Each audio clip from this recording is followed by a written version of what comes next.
செய்திகள். முன்னாள் ஜனாதிபதிகளின் சிறப்புரிமைகளை நீக்கும் சட்டமூலம். உயர் நீதிமன்றத்தின் தீர்மானத்தை அறிவித்தார் சபாநாயகர். இவ்வருடம் வீதி விபத்துகளில் சிக்கிய 1800க்கும் மேற்பட்டோர் பலி. காட்டுப்பகுதிக்குள் எரிந்த நிலையில் ஆணொருவரின் சடலம் மீட்பு. பாதாள உலகத்துடன் தொடர்புடைய 20 அரசியல்வாதிகள் வெளியாகவுள்ள அறிக்கை. புலமை பரிசில் பரீட்சைக்கு தோற்றிய மாணவர்களுக்கான முக்கிய அறிவித்தல். பதவி நீக்கம் செய்யப்பட்ட பிரான்ஸ் பிரதமர். முன்னாள் ஜனாதிபதிகளின் வரப்பிரசாதங்களை ரத்து செய்வதற்கான சட்டமூலத்தின் எந்தவொரு சரத்தும் அரசியலமைப்பின் எந்தவொரு விதிகளுக்கு முரணானது அல்ல என உயர்நீதிமன்றம் வியாக்கியானம் அளித்துள்ளது. இன்றைய சபை அமர்வின் ஆரம்பத்தில் சபாநாயகர் வைத்தியர் ஜெகத் விக்ரமரத்ன உயர்நீதிமன்றத்தின் வியாக்கியானத்தை அறிவித்தார். இதன்படி குறித்த சட்டமூலத்தை பாராளுமன்றத்தில் சாதாரண பெரும்பான்மையுடன் நிறைவேற்ற முடியும் என்றும் உயர்நீதிமன்றம் அறிவித்துள்ளதாக சபாநாயகர் இன்று அறிவித்தார். குறித்த சட்டமூலம் நிறைவேற்றப்பட்டால் முன்னாள் ஜனாதிபதிகள் மற்றும் அவர்களின் விதவைகளுக்கான ஓய்வூதியம் தவிர்த்து உத்தியோகபூர்வ இல்லம், தனிப்பட்ட பணியாட்கள் உள்ளிட்ட சலுகைகளை இழக்க நேரிடும் என்பது குறிப்பிடத்தக்கது. இந்த வருடத்தின் இதுவரையான காலப்பகுதியில் வீதி விபத்துகளில் 1800க்கும் மேற்பட்டோர் உயிரிழந்துள்ளனர். இந்த ஆண்டு ஜனவரி 1ஆம் தேதி முதல் செப்டம்பர் 4ஆம் தேதி வரையான காலப்பகுதியில் நடந்த 1757 வீதி விபத்துகளில் 1870 பேர் உயிரிழந்துள்ளதாக போலீஸ் தெரிவித்துள்ளது. இந்த புள்ளி விபரத்தை போக்குவரத்துக்கு பொறுப்பான பிரதி போலீஸ் தலைவர் இந்திக்க ஹபுபடு வெளியிட்டுள்ளார்.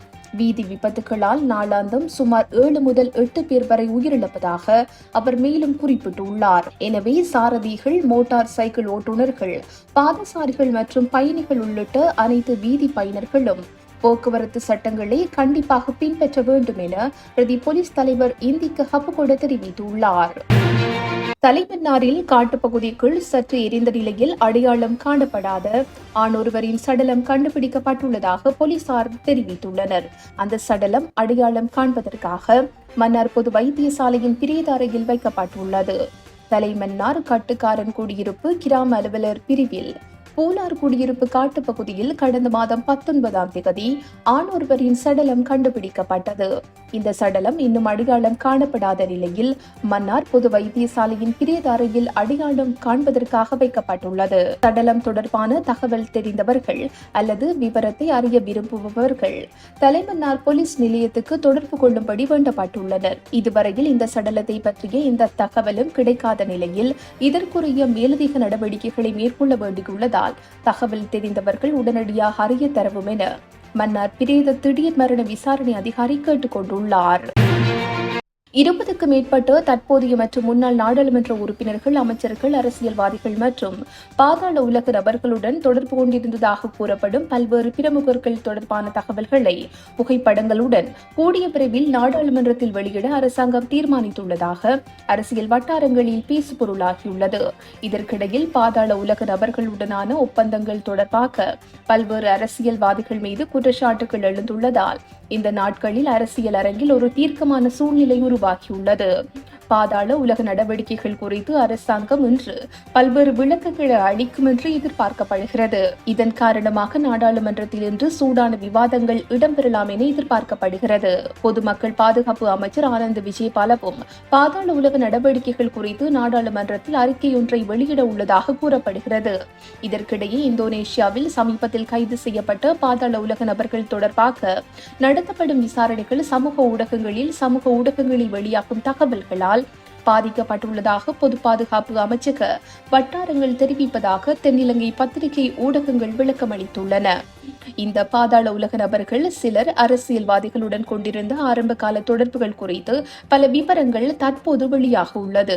இந்த பாதாள உலக நபர்கள் சிலர் அரசியல்வாதிகளுடன் கொண்டிருந்த ஆரம்ப கால தொடர்புகள் குறித்து பல விவரங்கள் இப்போது வெளியாகியுள்ளதாகவும் முன்னதாக பொது பாதுகாப்பு அமைச்சர் கூறியிருந்தார். இருப்பினும் விசாரணைகள் முடியும் வரை முழு விவரங்களையும் வெளியிட முடியாது என்றும் அவர் விளக்கமளித்துள்ளார். 2025 ஆண்டுக்கான 5ஆம் தர புலமை பரிசில் பரீட்சையுடன் தொடர்புடைய மேன்முறையீடுகளை நாளை முதல் முன்வைக்க முடியும் என இலங்கை பரீட்சைகள் திணைக்களம் அறிவித்துள்ளது. அதன்படி இன்று முதல் எதிர்வரும் 22ஆம் தேதி வரையில் ஆன்லைன் ஊடாக விடைத்தாள் மதிப்பீடு தொடர்பான மேன்முறையீட்டை முன்வைக்க முடியும். இதனை இலங்கை பரீட்சைகள் ஆணையாளர் இந்திகா குமாரி லியனகே தெரிவித்துள்ளார். பரீட்சைக்கு தோன்றிய பரீட்சார்த்திகள் பயிலும் பாடசாலையின் அதிபரினால் பாடசாலைக்கு வழங்கப்பட்ட பயனர் பெயர் மற்றும் கடவுச்சொல்லை பயன்படுத்தி online.exam.gov.lk என்ற இணையதளத்தில் மேன்முறையீட்டை சமர்ப்பிக்க வேண்டும் என்று பரீட்சைகள் ஆணையாளர் நாயகம் குறிப்பிட்டுள்ளார். தரம் 5 புலமை பரிசில் பரீட்சையின் பெறுபவர்கள் கடந்த 4ஆம் தேதி வெளியிடப்பட்டமை குறிப்பிடத்தக்கது. பிரான்ஸ் நாட்டின் பிரதமர் பிரான்சுவா பேரோ பதவி நீக்கம் செய்யப்பட்டுள்ளதாக அறிவிக்கப்பட்டுள்ளது. அந்த நாட்டின் தேசிய சட்டமன்றத்தில் நடத்தப்பட்ட அவநம்பிக்கை பிரேரணை மீதான வாக்கெடுப்பில் தோல்வியடைந்த பின்னரே அவர் பதவி நீக்கப்பட்டுள்ளார். குறித்த பிரேரணைக்கு ஆதரவாக 364 நாடாளுமன்ற உறுப்பினர்களும் எதிராக 194 நாடாளுமன்ற உறுப்பினர்களும் வாக்களித்துள்ளதாக தெரிவிக்கப்படுகிறது. இந்த நிலையில் பிரதமர் பிரான்சுவா பேரோ தலைமையிலான சிறுபான்மை அரசாங்கம் கவிழ்க்கப்பட்டதாக சர்வதேச ஊடகங்கள் செய்தி வெளியிட்டுள்ளன. மேலும் 9 மாதங்கள் மட்டுமே பதவியில் இருந்த பிரான்சுவா பேரோ பொது விடுமுறை நாட்களை ரத்து செய்தல் மற்றும் அரசு செலவினங்களை முடக்குதல் உள்ளிட்ட சர்ச்சைக்குரிய 44 பில்லியன் யூரோ சேமிப்பு திட்டத்திற்கு பெரும் எதிர்ப்பு எழுந்ததை அடுத்து அவருக்கு எதிராக அவநம்பிக்கை பிரேரணை கொண்டுவரப்பட்டது. இத்துடன் இன்றைய பிரதான செய்திகள் நிறைவு பெறுகின்றன.